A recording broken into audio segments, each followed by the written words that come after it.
La parole est à Madame Axelle Lemaire. Madame Axelle Lemaire, allez-y, vous avez la parole. S'il vous plaît, vous asseyez, vous écoutez Axelle Lemaire. Monsieur le Président, mes chers collègues, ma question s'adresse à Monsieur le ministre délégué chargé des Affaires européennes. Monsieur le ministre, les négociations visant à doter l'Union européenne de son budget, près de 1 000 milliards d'euros pour la période 2014-2020, n'ont pas abouti lors du dernier Conseil européen. Sans doute n'est-il pas lieu de s'en étonner, puisque ces discussions sont rarement finalisées en un seul sommet.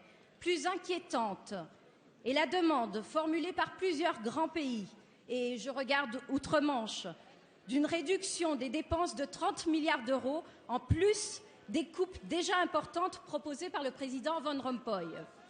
Je veux souligner ici avec force que le sérieux budgétaire ne consiste pas à réduire les dépenses d'investissement, que la responsabilité ne peut pas être brandie comme une excuse pour justifier des rabais complexes et parfois obsolètes.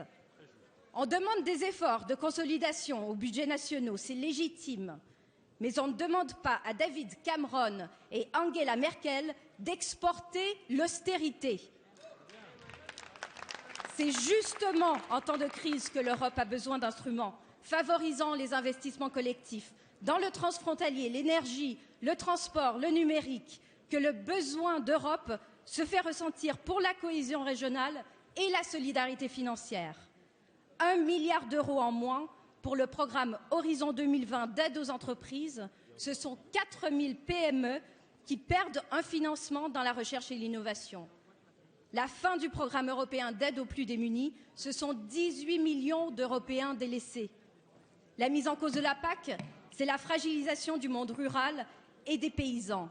Monsieur le ministre, quelles sont les perspectives de convergence pour trouver un accord? Pouvez-vous nous indiquer si l'équilibre entre la PAC et les fonds structurels est satisfaisant? Quelle est la position de la France et son rôle dans les arbitrages entre pays contributeurs et ceux de la cohésion? Des Affaires européennes, Bernard Cazeneuve.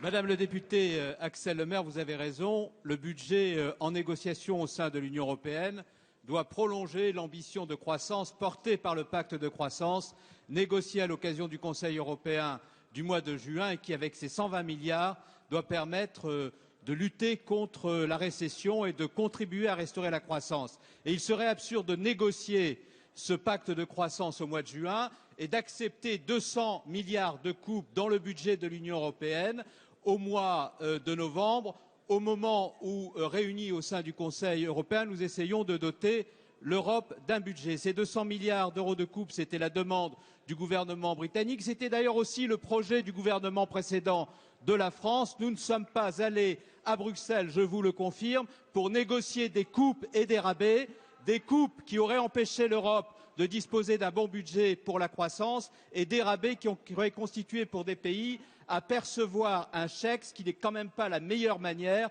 d'encourager les logiques européennes. Ce budget pour la croissance, nous voulons d'abord qu'il soit équilibré.